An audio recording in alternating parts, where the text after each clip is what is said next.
Fréquence Plus, en direct de la plus grande ferme de France. Le salon de l'agriculture, Christian Debiol, en direct.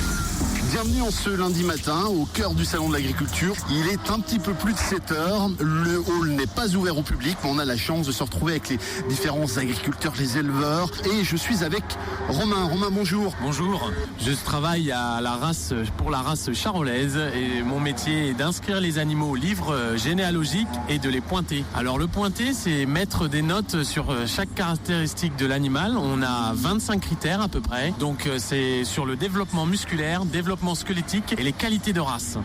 Alors, on vous a vu tout à l'heure avec un micro au milieu du ring, au milieu des animaux. Vous êtes aussi animateur en quelque sorte. Effectivement, la race charolaise fait à peu près une vingtaine de concours à travers la France. Et puis, donc, on soutient nos éleveurs en organisant des concours dans les comices agricoles et les foires à travers la France. Alors, qu'est-ce que c'est qu'une belle vache? Alors, une belle vache, on apprécie ses qualités maternelles parce que le but, c'est quand même qu'elle élève son veau afin que le veau nous produise de la viande au final. On va apprécier ses qualités de développement musculaire, ses qualités de taille, de bassin et ses aplombs.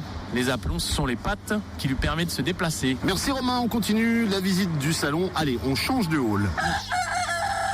Le salon n'est pas encore ouvert, mais il travaille très tôt auprès des agriculteurs. Ce sont les vétérinaires qui les accompagnent. Alors on a deux missions principales. La première mission, c'est d'être vétérinaire comme dans nos clientèles. On est là pour assurer les soins aux animaux qui peuvent être malades comme dans une grosse ferme, voilà.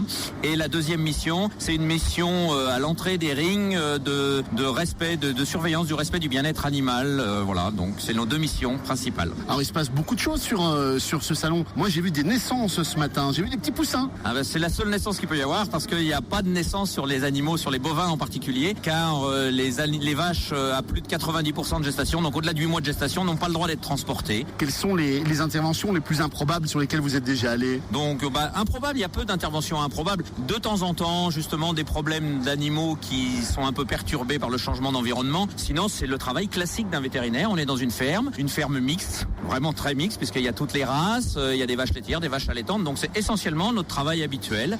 Il faut savoir qu'ici les animaux sont chouchoutés, sont très bien soignés par leurs éleveurs, par les éleveurs, et donc on a peu d'interventions importantes. Simplement, il peut y avoir de temps en temps une maladie. Il faut surtout, notre travail est surtout de beaucoup rassurer les éleveurs, parce que c'est normal, c'est le travail de toute une vie, de toute une année pour être là, et donc on est là dès que la vache a le moindre signe un peu inhabituel, ils nous appellent, et la plupart du temps c'est simplement de discuter avec eux, de les rassurer, et donc de répondre à leurs attentes. On finit par l'oublier ici au cœur du salon, on est vraiment devant des animaux d'exception. Ah oui, c'est les Jeux Olympiques, quoi, faut pas rêver, c'est les meilleurs de chaque race, donc effectivement ce sont des animaux d'exception. Mais ce sont des animaux d'exception, mais ce sont des animaux, c'est les mêmes que les autres, quoi. Je veux dire, ils ont une vache, elle rumine pareil, elle a 4 pieds comme une autre, sauf qu'elle est plus jolie. Elle a des meilleures performances, mais ce sont les mêmes. Merci Bertrand.